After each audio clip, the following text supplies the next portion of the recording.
Boa tarde, amigos associados da ADASP. Estamos aqui mais um mês com o nosso programa Consultor Jurídico ADASP.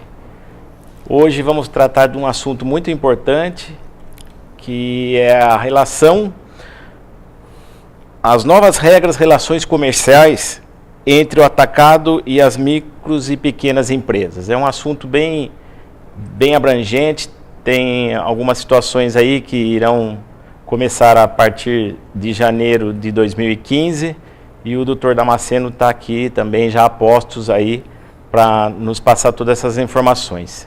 Eu gostaria de agradecer o pessoal da PC Sistema também, em nome do Barros aí, que tem nos acompanhado e nos ajudado e sendo um parceiro nosso muito presente dentro da ADASP. Então, eu gostaria de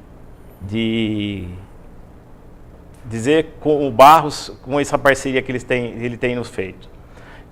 Hoje também não temos a presença do nosso presidente, o seu Sandoval de Araújo, que teve um compromisso fora, mas com certeza mês que vem aí ele está presente e está lá a postos na associação para qualquer outras informações. Então, gostaria então de passar a palavra para o Dr. Damasceno. Ele vai expor para nós aí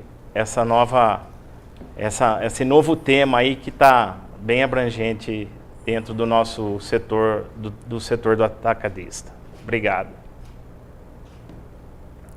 Boa tarde, João. Boa tarde a todos vocês que nos acompanham aqui deste espaço. Todos, uma vez por mês, nós estamos aqui trazendo novidade para todo o setor atacadista e distribuidor do estado de São Paulo.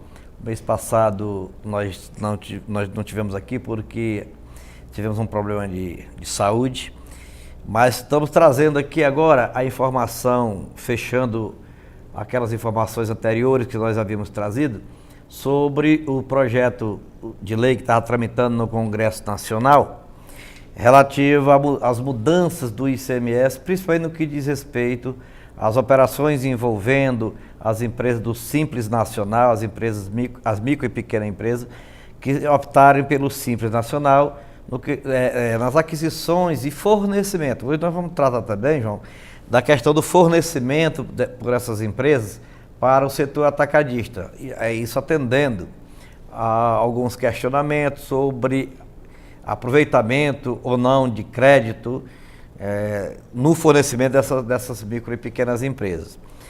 Eu começo esclarecendo, e é uma questão, aliás, ontem foi muito bem debatido isso, no nosso segundo encontro do Atacado Paulista. Quem pôde participar realmente colaborou bastante e teve uma frequência, mais de 40 empresas lá presentes. Foi muito importante o debate, porque embora seja importante essa comunicação através dessas modernas ferramentas que nós temos, mas o presencial, o olho no olho, é sempre um pouco mais abrangente e oferece as melhores condições de se debater o tema. Então, ontem nós estivemos lá na churrascaria Fogo de Chão, na Center Norte, e realizamos o segundo encontro do Atacado Paulista.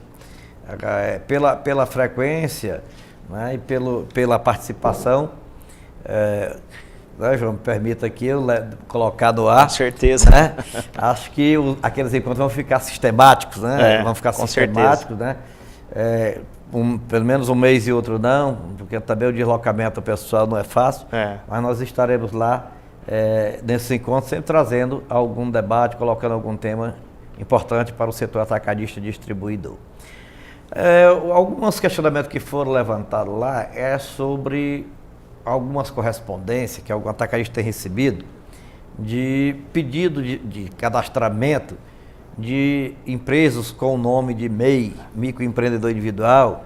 Outras empresas chegam com a sigla EIRELI, é o nome da empresa, e depois EIRELI. Outros chegam só com o nome da pessoa, com o CNPJ. Então, é uma confusão que às vezes traz se o nome de uma pessoa física pode ter um CNPJ, ou isso não é para burlar a questão tributária, que deveria ter o CPF.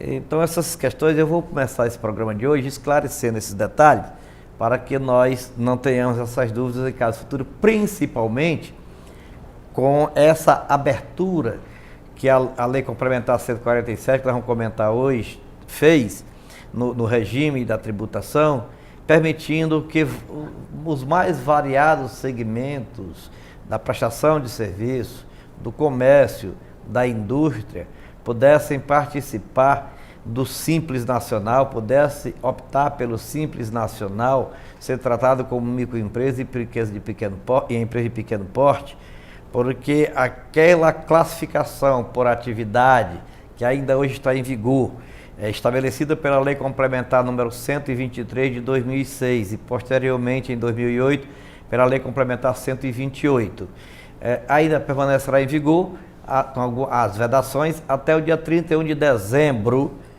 deste ano, do ano de 2014. A partir de 1º de janeiro de 2015, não se terá mais a vedação pela atividade da empresa. A vedação será pelo faturamento, ou seja, a possibilidade de se optar para ser uma microempresa ou uma empresa de pequeno porte vai ser pelo faturamento. Então, uma vez estando dentro desse faturamento, o faturamento de R$360 mil para as microempresas e R$3.600.000 para a empresa de pequeno porte. Então, independente da atividade dessas empresas, eles poderão optar pelo Simples Nacional. Assim sendo, nós vamos ter, é o que prevê tanto o Comitê Gestor do Simples Nacional, como a própria legislação pertinente, que é a Lei Complementar número 123, alterada pela 128 e agora pela número 147, remete às naturezas das empresas, ou a classificação das empresas, ou o tipo de sociedade, o tipo de empresa que podem aderir ao Simples Nacional, ou pode ser microempresa e empresa de pequeno porte, para a classificação prevista hoje no Código Civil Brasileiro. Lá nós temos as sociedades anônimas, que lá faz referência, porém tem uma lei especial que trata da sociedade anônima, que são as sociedades por ações. Nós temos as sociedades empresárias de responsabilidade limitada, ou só sociedades empresárias limitadas, antiga empresa de responsabilidade limitada, hoje é sociedade empresária limitada. Nós temos o empresário, só o empresário, quando o nome é empresário, que é a antiga empresa individual. O empresário, ele se identifica como pessoa jurídica através do seu nome de pessoa física. Então tem lá o nome dele, e ele vai ser um empresário e ele tem o CNPJ. Ele continua como pessoa natural, tendo o seu CPF, e como pessoa jurídica, tendo o seu CNPJ. A diferença que tem é que, como pessoa física, ele não pode comerciar, né? Ele pode prestar serviço e receber os seus pagamentos através de RPA. Como pessoa jurídica, ele pode comerciar e pode, inclusive, emitir nota fiscal. Se for prestador de serviço, emite nota fiscal de serviço. Se ele for um industrial, se ele for uma indústria como pessoa jurídica, ele vai emitir nota fiscal de venda da mercadoria produzida por ele. Se por acaso ele for uma empresa do comércio, ele vai emitir nota fiscal eletrônica da venda do comércio e vai emitir o DANF, que é aquele documento auxiliar. Ele tem. A diferença que tem para as demais é que o patrimônio particular do CPF deste empresário, ele se comunica com o patrimônio particular da empresa. Ou seja, os bens registrados no CPF se comunicam em questão de responsabilidade perante a terceiro com os bens registrados no número do CNPJ. No CNPJ. Nós temos também uma novidade que tem chamado a atenção, que é a EIRELI. EIRELI. EIRELI. Essa empresa, esse tipo de empresa, que tem esse no final, que é uma sigla, né? Ela se chama, é a empresa individual de responsabilidade limitada. Então, é o empresário, no caso que eu citei agora há pouco, que quer criar um tipo de empresa sem sócio, mas que separe o seu patrimônio particular do patrimônio da empresa. Separa o patrimônio do CPF do patrimônio do CNPJ. Ele precisa, para atender aos ditames da lei, que registre um capital social correspondente a 100 salários mínimos. Hoje, R$ 72.400, né? R$ 72.400. Então, esses R$ 72.400 é o mínimo para se registrar o capital social. Poderiam perguntar, tem que ser em espécie esse capital social? Não, pode ser em bens. Pode ser o veículo, pode ser a sede da empresa, pode ser os equipamentos da empresa, uma máquina para a empresa. E uma parte, óbvio, em espécie, porque a empresa não pode funcionar se não tiver um capital de giro. Vai ter o imobilizado e o capital de giro, então, por conseguinte, é necessário que tenha. E outra figura que vai aparecer muito depois das EPP, porque tanto a sociedade empresária limitada, como a sociedade anônima, como o empresário, como o EIRELI, pode ser ME ou EPP. Pode ser microempresa ou empresa de pequeno porte. Então, o empresário, ele pode ser um grande empresário, ter uma grande indústria, ter uma grande rede de comércio e se enquadrar na tributação pelo lucro presumido ou pelo lucro real. Mas ele pode ser um pequeno e se enquadrar na tributação pelo Simples Nacional ou pelo lucro presumido e ser uma EPP, uma empresa de pequeno porte, ou ser uma microempresa. Eu esclareço aqui que por ser microempresa ou empresa de pequeno porte, eu sempre bato nessa tecla para chamar bem a atenção, não significa que essas empresas estejam no Simples Nacional. O Simples Nacional é uma opção que tem a EPP e a ME de se enquadrar. Então é exatamente isso. Eles podem simplesmente ser EPP e ME para os benefícios no campo da administração, no campo da concorrência, no campo do fornecimento a órgãos públicos, nas relações trabalhistas, em relação à fiscalização, porque são amenizados. Por exemplo, a fiscalização trabalhista em uma EPP ou empresa microempresa, ela tem que ser adotada no sistema de dupla visitação. Na primeira visitação, mesmo que detecte cometimento de infração, o auditor fiscal do trabalho, ele tem por obrigação dar um prazo para que a EPP ou a ME se regularize. E só no retorno, na segunda fiscalização, é que poderá emitir o auto de infração. Esse fato não ocorre quando diz respeito às empresas normais, né, as demais empresas. Só. O empresário também está nessa daí. Se não for uma EPP ou uma microempresa, ele pode ser autuado na primeira visitação. Se ele for uma EPP ou uma microempresa, ele só poderá ser autuado na segunda visitação. Ou seja, o prazo foi concedido, não atendeu ao que foi determinado pela fiscalização, aí sim será autuado. Outra questão do preposto na Justiça do Trabalho. Para as MEs e para as EPPs, qualquer pessoa que conheça os fatos, desde que tenha uma autorização do empresário, da empresa, poderá representá-la em juízo na condição de preposto. Já em relação às empresas que não são EPP e nem são microempresa, só quem poderá ser preposto é o empregado ou o administrador. Ou o empregado ou um administrador com poderes de gestão. O gerente, aquele que faz parte do quadro societário ou aquele que está na condição de empregado. É bom que se diga que nas empresas limitadas hoje, a figura do gerente não se confunde mais com a figura do administrador. O gerente ou é o sócio, ou o gerente é sempre o empregado que tem, por delegação, o poder de gerência. O administrador ou é um sócio ou é um terceiro contratado nessa condição, não precisa ser empregado, ou é uma pessoa jurídica, que pode muito bem o administrador ser uma pessoa jurídica contratada para administrar aquela outra pessoa jurídica. Isso é previsão legal no nosso atual Código Civil, a Lei 10.406 de 2002. Então, nós temos, se as empresas têm faturamento limitado a 3.600.000 por ano, elas podem ser EPP. Se tem até 360 mil, pode ser ME. Como EPP ou ME, elas têm esses privilégios e poderão optar pelo Simples Nacional. Hoje, vedada algumas categorias, algumas atividades, melhor dizendo.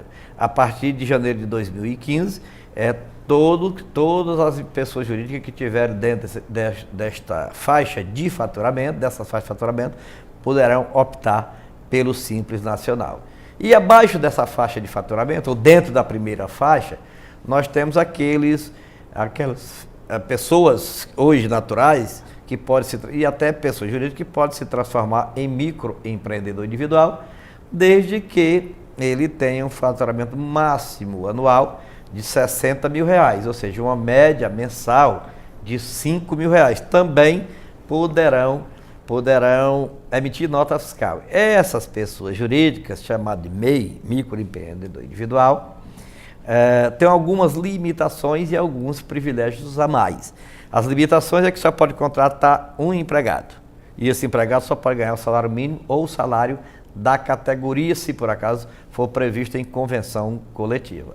Poderá emitir nota fiscal, como eu já disse, mas o privilégio maior que tem é de pagar um tributo fixo mensal, eu repito, chamado de CIMEI, que é um percentual de 5% sobre o salário mínimo para a Previdência Social e R$1 para o ICMS, se por acaso for comércio ou indústria, ou prestar serviço intermunicipal, melhor dizendo, ou R$5 por mês para o ISS se for demais prestadores de serviço. Lembrando a vocês que estão nos acompanhando que algumas categorias, tipo representante comercial, só poderá aderir como MEI se por acaso ele for autônomo, tiver um faturamento mensal em média de R$5.000 e se cadastrar a partir de janeiro de 2015, porque no momento está em vigor a Lei Complementar 123, sem a alteração da Lei Complementar 147, que ainda veda, porque essa parte só entra em vigor realmente a partir do dia 1º de janeiro de 2015. Então já pode se preparando. Os representantes comerciais, que são autônomos, que têm esse pequeno faturamento, ou faturamento médio de comissão, pode ser de diversas empresas, mas somando todo, chega no máximo a R$5.000 por mês, em média, ou 60 mil ao ano, eles poderão se inscrever como microempreendedor individual e retirar a nota fiscal para os seus tomadores de serviço. Os tomadores de serviço, se a legislação não mudar, continuarão pagando 20% do total da nota para a Previdência Social. Mas o representante comercial não pagará mais naquela tabela e nem pagará mais o imposto de renda naquela tabela progressiva. Ele vai pagar somente os 30 e poucos reais por mês e está isento dos demais tributos. Então, é uma grande ajuda para estes operadores tão importante nas relações do comércio, né, que leva o produto até aqueles pontos distantes dos grandes centros comerciais. Eu agora peço que seja colocado na tela, só para a questão de fixação, eu vou retomar aqui o tema, o slide número 3. É exatamente a questão da proteção da micro e pequena empresa e o porquê de tanto questionamento, e eu queria chamar a atenção de todos vocês que nos acompanham, para essas preferências que são dadas, a regulamentação que foi feita e o incentivo que é destinado às micro e pequena empresa, tendo como base, primeiro, os artigos da Constituição, que eu vou comentar agora, que é o artigo 170, no slide próximo, daqui a pouco nós vamos comentar o artigo 179, comparado com a legislação infraconstitucional, que exatamente atende ao comando constitucional. Se os senhores lerem aqui o que está na tela, o artigo 170, vê que o que está dito pela Constituição Federal no que diz respeito às microempresas e empresas de pequeno porte. É o seguinte: A ordem econômica, fundada na valorização do trabalho humano e na livre iniciativa, tem por fim assegurar a todos a existência digna, conforme o ditame da justiça social, observado os seguintes princípios. Aí relaciona diversos princípios. O 9º diz o seguinte: tratamento favorecido para as empresas de pequeno porte constituídas sob as leis brasileiras e que tenham sua sede de administração no país, sob as leis brasileiras. Então foi aquilo que nós comentamos agora há pouco, em se tratando quais são essas empresas que estão sob as leis brasileiras. São Sociedade Empresária Limitada, aquelas que nós comentamos, cada uma de per si, agora antes de entrarmos nesse slide. Eu peço o slide seguinte, que nós comentamos aí o artigo 179 da Constituição para fechar o comando constitucional que diz respeito ao incentivo destinado às micro e pequenas empresas.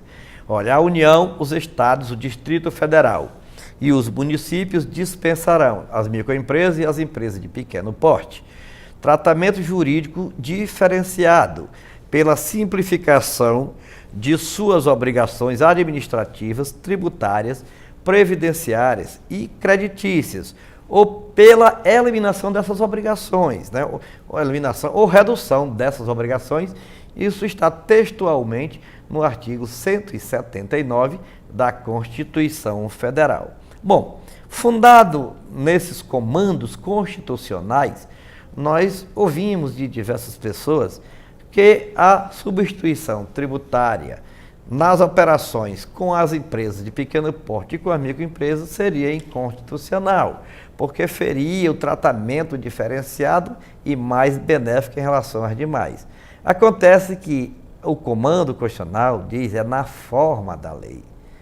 E na forma da lei, nós temos que partir para a lei complementar número 123, que autorizou ao Comitê Geral do Simples Nacional a sua regulamentação. Aqui eu chamo a atenção dos senhores que nos acompanham para esse fato importante. É que toda lei, para entrar em vigor, ela precisa ser regulamentada. Ela precisa ser regulamentada. E quem regulamenta essa lei, a lei ou as leis, é sempre o poder executivo do órgão ou do ente público que deu origem ao seu nascimento. A lei federal, a União. Então, quem regulamenta, por norma geral ou em regra, é o presidente da República, através de decreto. Quando se trata de uma lei estadual ou distrital, quem regulamenta, através de decreto, é o governador. Se se trata de uma lei municipal, quem regulamenta é o prefeito municipal, através de decreto municipal. Esta é a regra geral. Porém, há as exceções. Algumas leis, elas são regulamentadas por órgãos, por delegação do Poder Executivo ou do próprio Poder Legislativo, que estabelece as condições de regulamentação. Exemplo, a lei complementar que nós estamos comentando, a lei complementar número 123, ela traz em seu bojo um comando legal criado ou instituído pelo Congresso Nacional e sancionado pelo presidente da República, dizendo que essa lei, ou as relações, ou a aplicação dessas leis do Simples Nacional, no que diz respeito ao Simples Nacional, foi como eu disse, a Lei Geral da Micro e Pequena Empresa, a Lei Complementar número 123, ela tem duas partes. Uma, que regula os benefícios administrativos e concorrenciais de tratamento para as micro e pequena empresa, e outra que diz respeito à sua tributação. No que diz respeito à sua tributação, ficou instituído, vamos ver já mais na frente um pouquinho, o Simples Nacional.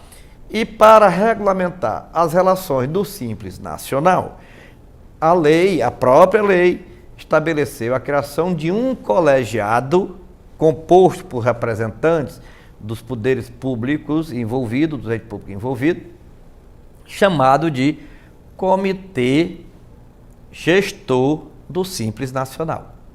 Esse Comitê Gestor do Simples Nacional, recentemente, pela lei complementar atual, ela foi alterada para entrar em vigor a nova composição a partir de janeiro agora de 2015. Mas hoje ela está funcionando.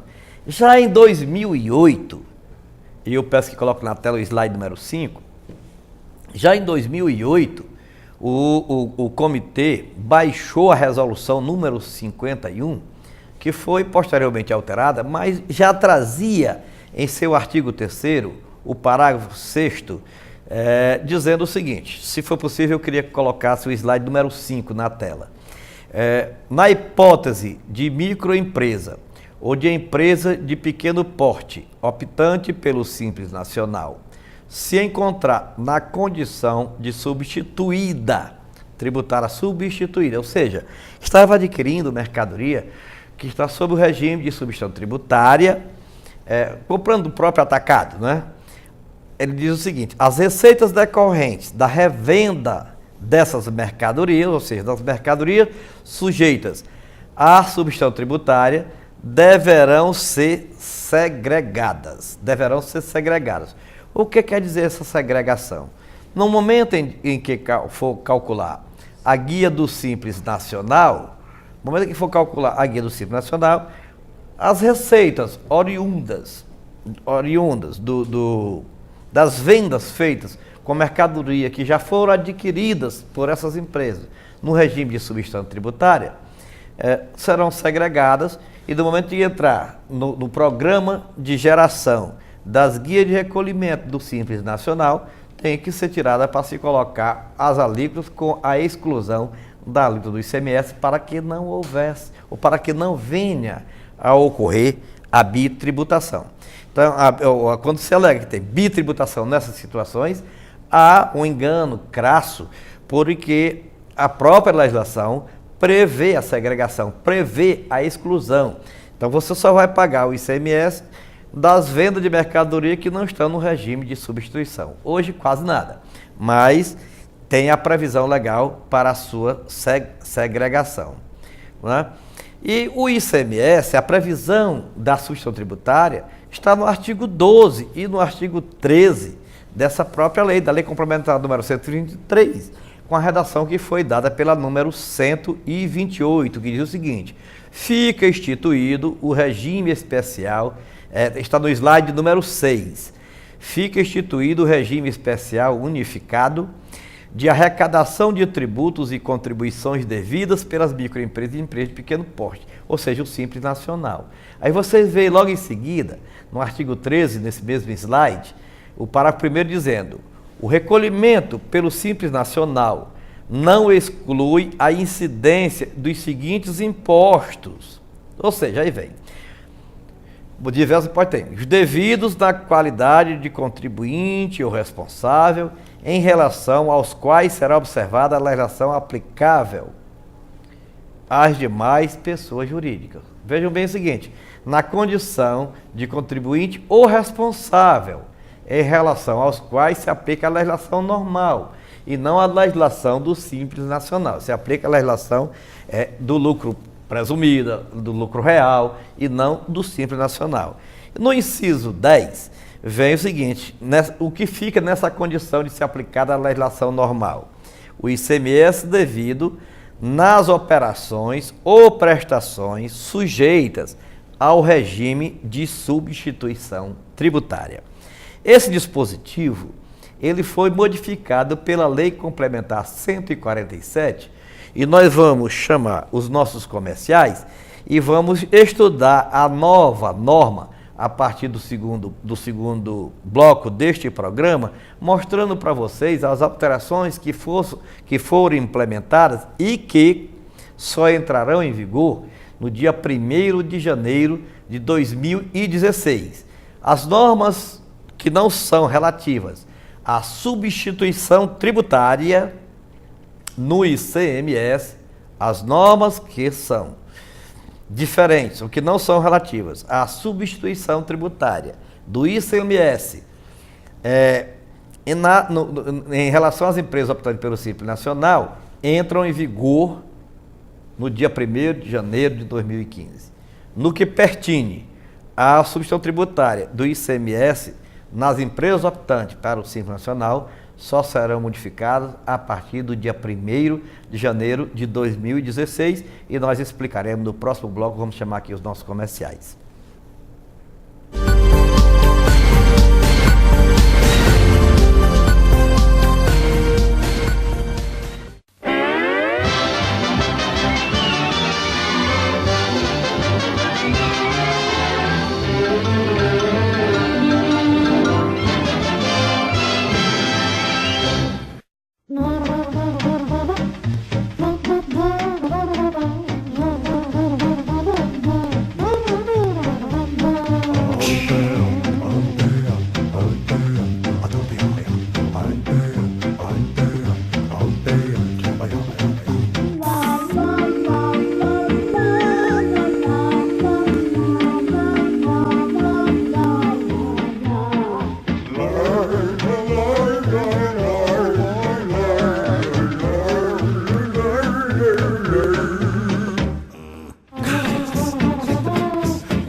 Bem, voltamos com o segundo bloco do nosso programa. Hoje vocês devem estar sentindo a falta do presidente Sandoval de Araújo. Ele estava com um compromisso inadiável para este horário e motivo pelo qual ele não pôde estar conosco. Mas nós estamos aqui contando com o apoio do João.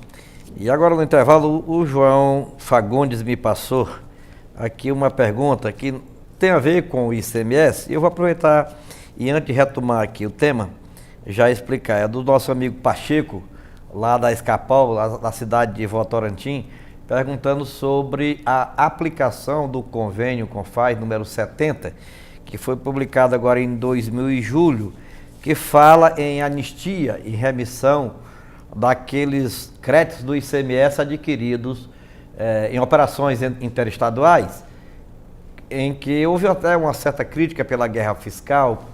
E o próprio Estado de São Paulo andou se negando e autuando algumas empresas sobre esses créditos, porque o incentivo fiscal dado no estado de origem da mercadoria não foi submetido à aprovação do CONFAZ.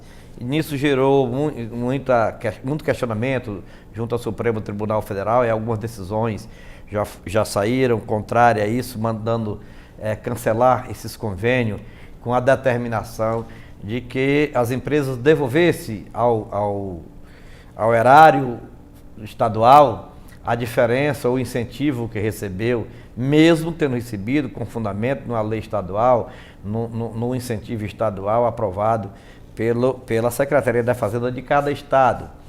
Em verdade, é uma questão de insegurança jurídica, porque O empresário, quando se utilizou daquele incentivo, ele o fez fundamentado numa autorização que podia ser dada realmente, porque era dada pelo credor, no caso, o fisco estadual.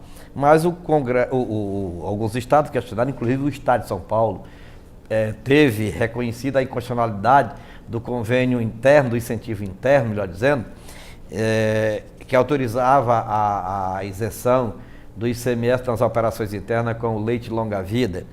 Também baixou uma portaria CAT, vedando o creditamento e exigindo o pagamento da diferença do ICMS da entrada do estado de São Paulo para quem adquirisse mercadoria fora do estado em locais em que o incentivo local que gerou a redução tributária não tivesse submetido a esse incentivo ao crivo do CONFAZ. Na verdade, a maioria dos estados, entre eles o estado de São Paulo, reunido no CONFAZ no mês de julho, aprovaram o convênio número 70. Mas ele não tem aplicabilidade imediata. Esse convênio, nós vamos explicar no próximo encontro, ele é bem longo. Aliás, o convênio é pequeno, mas é bem longa a minuta decorrente do que foi aprovado, porque eles estabelecem condições para a remissão, condições para a preservação desses incentivos dados pelos estados sem a aprovação do CONFAZ. Ou seja, vai precisar ter lei complementar, vai precisar, é uma mini reforma tributária, ou a max, porque é grande a consequência do que está na minuta que foi aprovado pelo CONFAZ para direcionar as futuras negociações visando exatamente a anistia ou a remissão desses débitos. Mas é uma luz no fim do túnel que faz com que as empresas tenham a esperança de que esses débitos e esses autos de infração, eles venham a ser perdoados e venham a ser remidos. Então, o que vai acontecer? Tem uma lei tramitando no Congresso Nacional e, obviamente, essa lei poderá atender em parte ao comando do convênio 70 ora aprovado, mas é preciso que o Poder Executivo remeta para o Congresso Nacional projetos de lei criando aqueles fundos de compensação. São dois fundos, um de compensação e um de incentivo. Um de compensação quando o Estado perde em virtude da mudança do regime de tributação, outro de incentivo para que as indústrias possam ser incentivadas e se localizarem para que haja a diminuição das desigualdades regionais, e uma lei que estabeleça o novo formato de distribuição do ICMS nas operações interestaduais, deixando uma parte desse ICMS no estado de origem e outra parte sendo destinada ao estado de destino, transformando o ICMS, que hoje é questionado se é de consumo ou se é de produção, em um verdadeiro imposto de consumo. Então, eu respondo ao Pacheco que ainda temos que aguardar um pouco, porque esse convênio ele é condicionado a diversas normas que ainda precisam ser aprovadas. À proporção que essas normas forem caminhando, nós vamos levando ao conhecimento de todos vocês que têm interesse no dia a dia da tributação do ICMS nas operações internas e nas operações interestaduais. Retomando a matéria, nós estamos falando aqui das relações comerciais com a micro e pequena empresa que são optantes pelo Simples Nacional. Eu queria chamar a atenção dos senhores para o slide número 7, que traz o comando que está estabelecido tanto na resolução número 61 do Comitê Gestor do Simples Nacional, como no artigo 268 do Regulamento do ICMS do Estado de São Paulo, que é o decreto número 54.650, de 2009, que diz o seguinte, eu vou ler porque a letra é um pouco pequena, na hipótese de o sujeito passivo por substituição tributária está sujeito às normas do Simples Nacional, ou seja, se o sujeito passivo por substituição tributária está sujeito às normas do Simples Nacional. Vamos considerar que seja uma micro e pequena empresa na condição de substituta. Ela na condição de substituta que for fornecer a mercadoria, vai calcular o ICMS substituição aplicando o cálculo pela diferença entre, ou seja, a diferença que vai ter do preço final da mercadoria pela aplicação do MVA.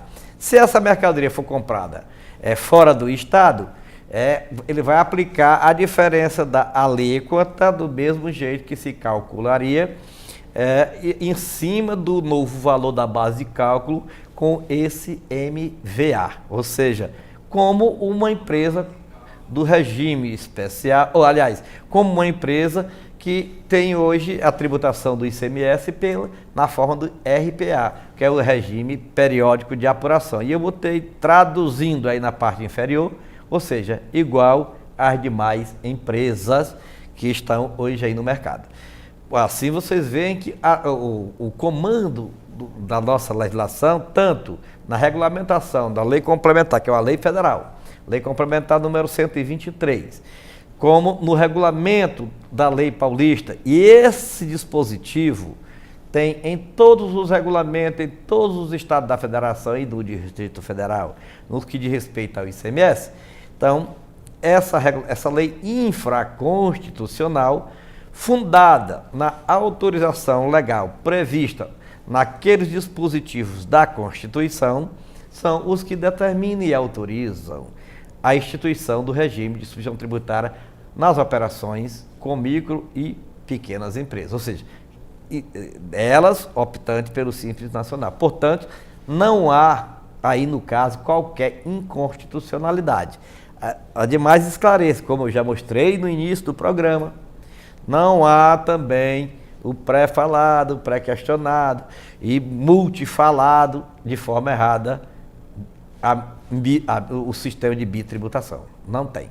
Porque o empresário, no caso, quando vender mercadoria, ele não vai pagar novo ICMS, porque já pagou na substituição tributária quando adquiriu a mercadoria.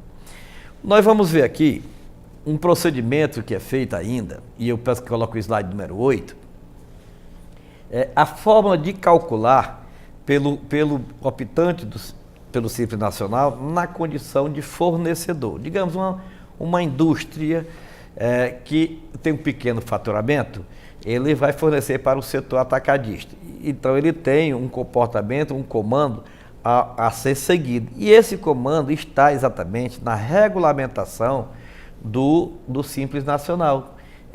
Através da resolução número 51 de 2008, com alteração da 61 de 2009, que do Comitê Gestor do Simples Nacional. E eu pediria que colocasse na tela para mim o slide número 8, que diz o seguinte, ó, na condição de substituto do ICMS. Então, ele recolhe o ICMS próprio pelo Simples Nacional. Então, o ICMS, quando vende a mercadoria, na condição de substituto, vai recolher o ICMS, vamos dizer que é uma indústria paulista, uma pequena indústria no estado de São Paulo, vendendo para um atacadista do estado de São Paulo. Então, ele vai recolher o ICMS pelo Simples Nacional. Vai lá, gera ok, pelo Simples Nacional, o dele. Porém, na hora que for vender a mercadoria para o atacadista que vai revendê-la, ele entra na condição de substituto tributário do ICMS e tem que utilizar esta fórmula aí, ó. O ICMS substituição tributária, o imposto devido é igual à base de cálculo, que é o valor que está na nota fiscal, vezes 1 mais o MVA, né? O MVA que é o valor agregado, e vezes a alíquota interna. Vezes a alíquota interna. Então, é a base de cálculo, vezes vezes 1 ponto o IVA, 1 ponto IVA, vezes a alíquota interna, no caso 18 ou 25%, menos a dedução. Essa dedução é o imposto, seria um imposto devido pelo fornecedor. Para não prejudicar a microempresa que recolhe o ICMS pelo Simples Nacional, ele vai encontrar o imposto, a lei autoriza, correspondente à alíquota interna aplicada sobre o seu valor de venda da mercadoria, para que a concorrência não seja desleal. E nós vamos ver isso, está estabelecido no nosso slide número 9, seguinte, que eu peço que coloque em tela, que diz o seguinte, ó, o parágrafo 9º, diz o seguinte: em relação ao ICMS, o valor do imposto devido por substituição tributária corresponderá à diferença entre que é o inciso 1, isso está no slide número 9, o valor resultante da aplicação da alíquota interna, o valor resultante da aplicação da alíquota interna sobre o preço máximo de venda a varejo fixado pela autoridade, aquele preço que nós sabemos que tem nas tabelas. E quando não tem esse preço, óbvio, é aplicada a questão do IVA-ST, que é o MVA que nós falamos agora há pouco.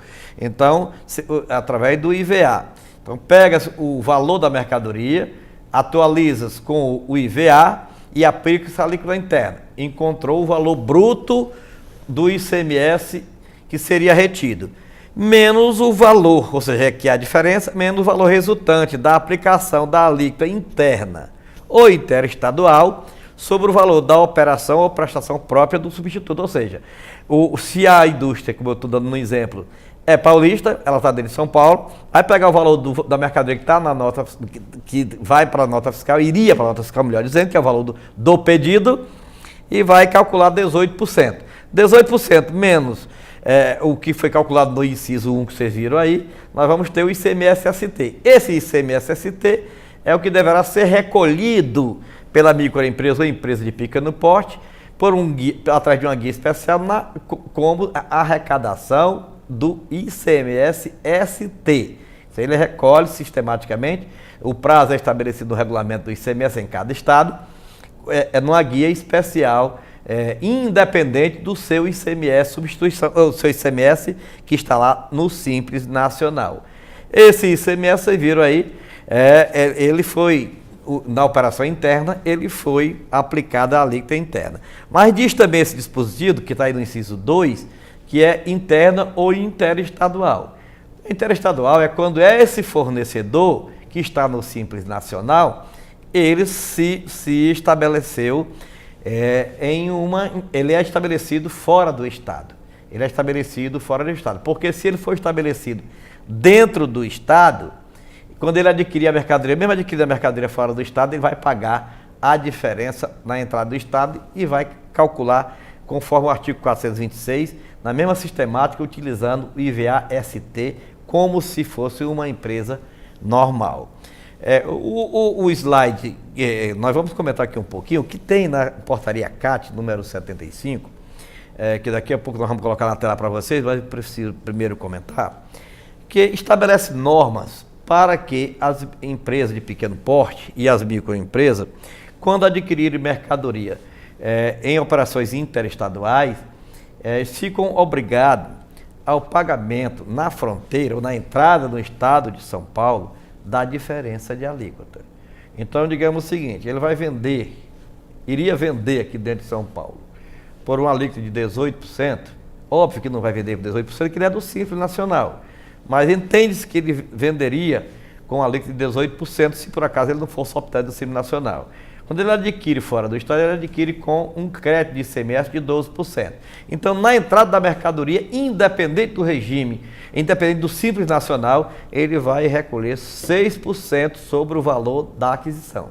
Recolhe logo 6% e quando vender a mercadoria, vai pagar os 2% ou 3% lá junto ao Simples Nacional. Então, essa diferença de alíquota, ela, na verdade, ela é exigida logo na entrada da mercadoria. O slide número 11 traz exatamente as modificações que entram em vigor no dia 1º de janeiro de 2016, que nós viemos comentando, e que foi também objeto de comentários no programa passado.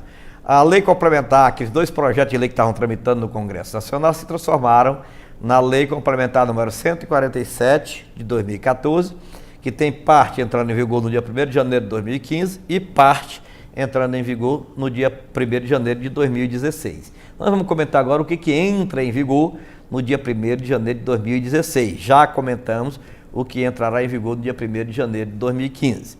Então, o que diz? Manteve a substituição tributária nas operações de fornecimento para micro e pequena empresa do Simples Nacional em uma modalidade de operação que é a venda porta a porta, em operações com produtos sujeitos à tributação monofásica e em 57 categorias de produtos com regime de antecipação do imposto, com encerramento de tributação. Esses 57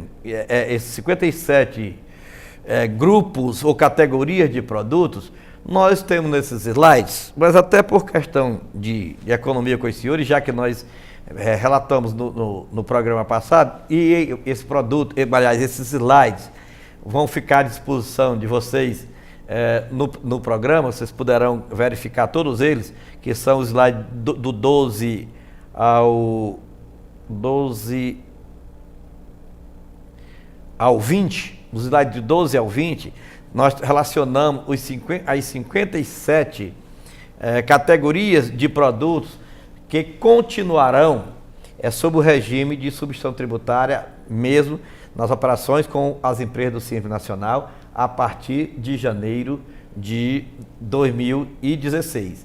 Até o dia 31 de dezembro de 2015, não se modifica nada. Tudo permanece como está, sem qualquer alteração. A partir do dia 1º de janeiro de 2016, é que só poderão ser vendidas para as empresas de pequeno porte e microempresas que estiverem nos Simples Nacionais, no regime de substituição tributária, essas mercadorias.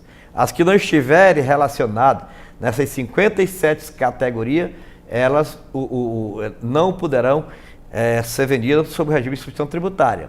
Elas são vendidas normalmente e as empresas fornecedoras, seja indústria ou seja o atacadista, deverão praticar RPA em relação à apuração do ICMS, desfazendo exatamente o ICMS, desfazendo no ICMS, melhor dizendo, o regime de substituição tributária.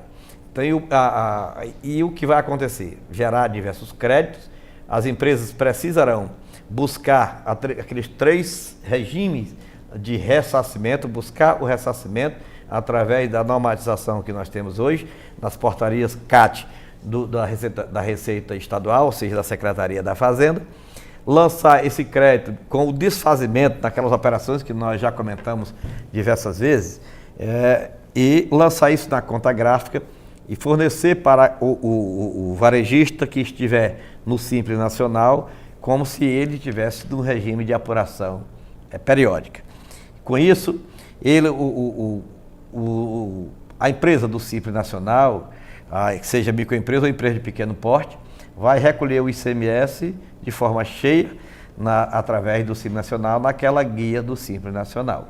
Porém, se essas empresas do Simples Nacional, seja microempresa ou EPP, adquirir qualquer dessas mercadorias catalogadas nessas 57 categorias, eles vão continuar recebendo essas mercadorias com a antecipação do ICMS pelo regime de substituição tributária. Então, não vai alterar muito, exatamente porque essas empresas, principalmente no setor atacadista, né, a maioria negocia ou comercializa esses produtos. Mas ontem, no segundo encontro do Atacado Paulista, nós tivemos diversas empresas que estão realmente trabalhando com outros produtos. É bom que se diga, que se chame a atenção, que nessas 57 categorias que estão pelo nome, é bom que se observe as nomenclaturas, né, as nomenclaturas próprias, porque quando vier a regulamentação propriamente dita, agora, por enquanto, o comitê gestor regulamentou parte da lei, mas não regulamentou a questão da substituição tributária.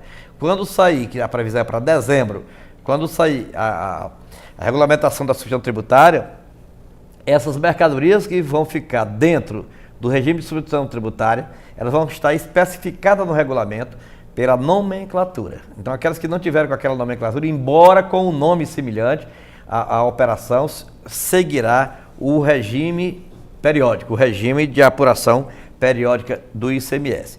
Eu pediria até que colocasse na tela o slide número 22, que, embora fugindo do tema, eu atendendo a um questionamento, eu quero explicar para todos vocês as novidades que vêm ocorrendo agora no que diz respeito aos tomadores de serviço de cooperativa de trabalho. Eu sempre esclareço para não confundir cooperativa de trabalho de cooperativa de serviço. A cooperativa de serviço é quando você toma o serviço juntamente com o equipamento. Taxista constitui cooperativa de serviço.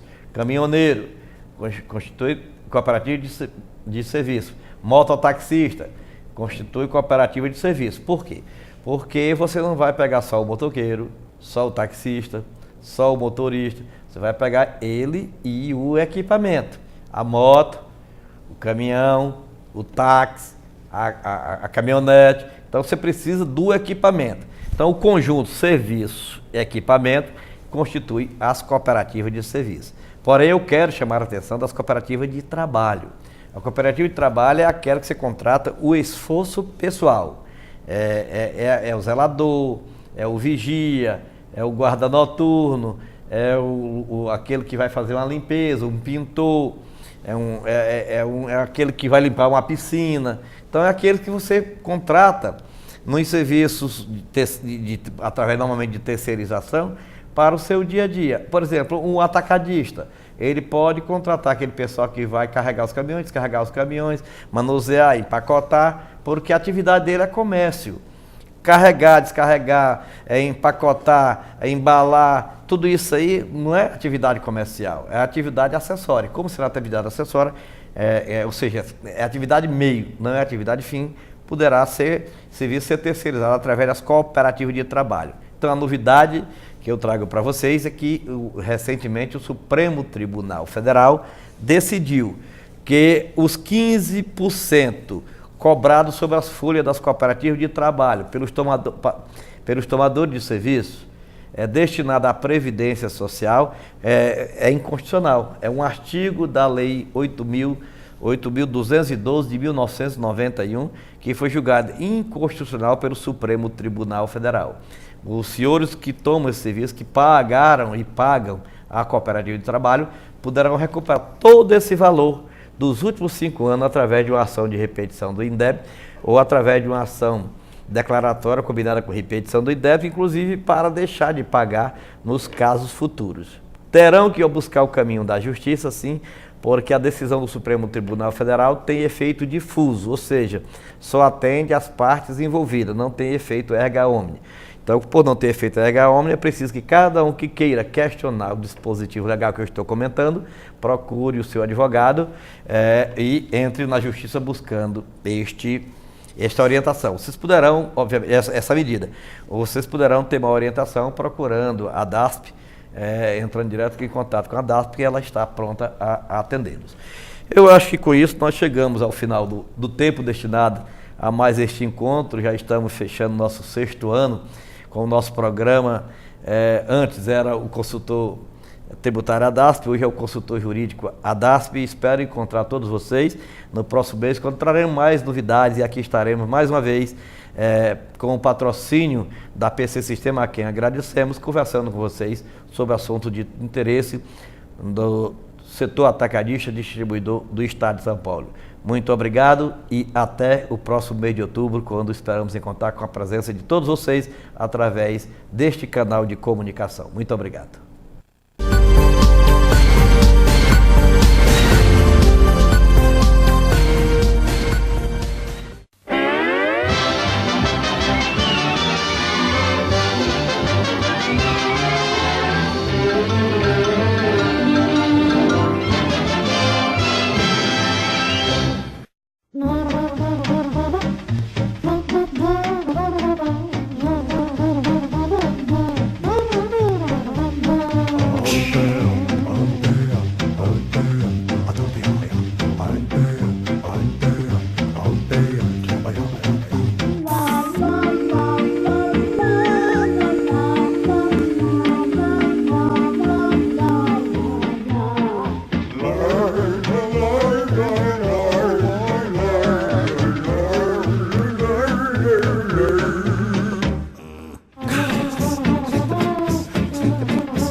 Scabba-doo-doo-woo-ba, a scoop, a scoop, babba-doo-doo-woo, a whoop, whoop, whoop, a scabba-dabba-dabba.